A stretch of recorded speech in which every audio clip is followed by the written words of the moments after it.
It was really difficult.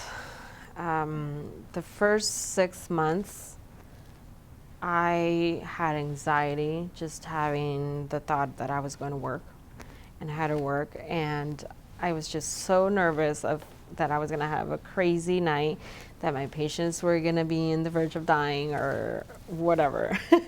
So I just would plan for the worst shift, and it's part of the because you're new, you don't feel comfortable how things go, and then finally after 6 months, I was like, am I gonna be like this forever? This is not healthy. I don't want to.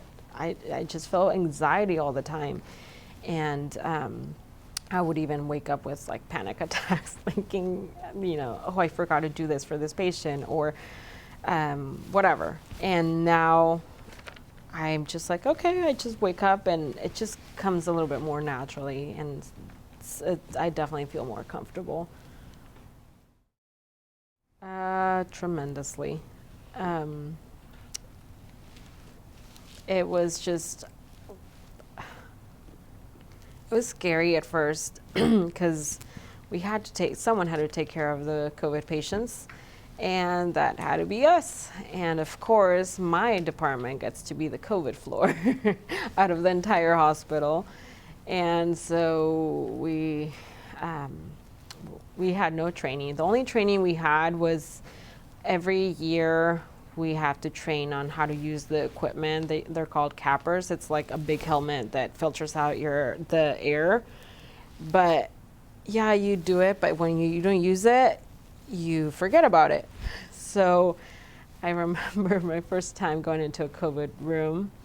I was so paranoid, and you have a battery here with you, and then you have this big helmet, your gown and gloves, and I go into the patient's room, and then I'm just like hyperventilating, just like, it's gonna be okay, it's gonna be okay, and then just so scared. And one time my battery disconnects and I was inside the room.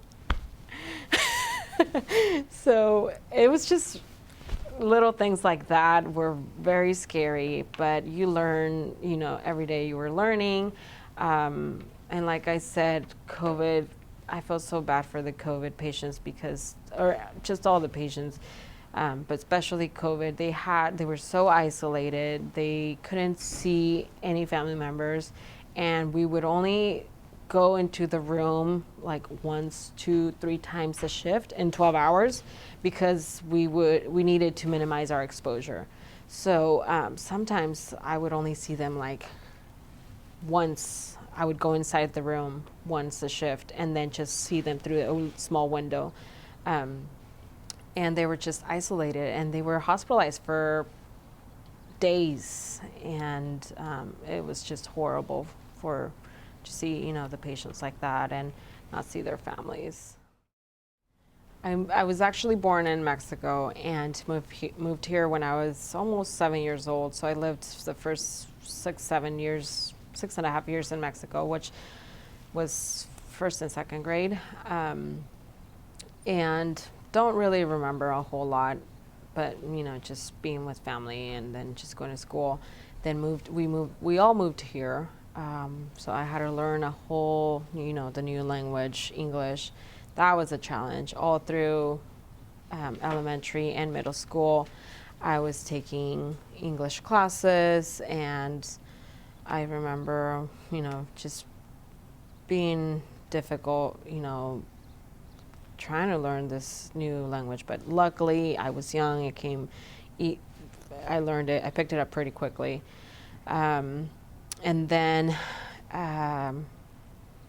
all through, middle school and high school, I was an immigrant, and I benefited from DACA, which gave me the opportunity to get a Social Security card, and that was like a big highlight. Now, there you go, there's the highlight. Getting that, because then I realized, okay, now I can get my license for a hairdresser, and I can get my license, my nursing license. And then you start hearing, Trump's going to be the president. He starts, saying all these horrible things about immigrants and how he's going to get rid of all these programs. And I got all paranoid. So then my boyfriend at the time decided, well, why don't we get married so that you can have your, your green card and you don't have to worry about that. So we decided. I was so scared because we were both in school and we were not ready to get married. And it was, I was just like, I don't want to get married. I'm not ready for this. But it's something I would have to do, just to feel better. And we ended up doing it. We're still together, almost 10 years. We both finished school, and we'll soon have a baby. So that was my childhood, like up until now, to make it, short. But that was a challenge, just being here in this country, learning a new language, being undocumented. It was not easy, and but it was all well worth it. All the time. I would go home crying because I failed an exam, or nursing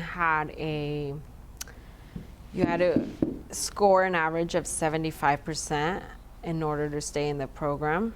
If you were under 75%, you would get kicked out. So that was a huge stressor. And I've never been a straight A or high B person. I've been like B, C's, here, there, and A. And I would always be between, 74%, 80. So I was always right there. I never had the cushion. So all 2 years of nursing school, it was hard, stressful, because I did not have, and every day I was just like, forget this, like I don't want to do nursing anymore. And you'll go through that.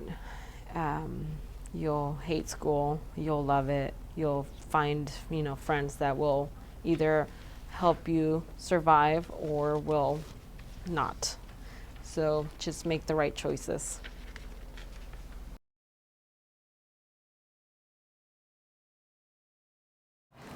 Hi, my name is Maite Cortez. Hello, my name is Colin Lamar. Hi, my name is Amy Maihara.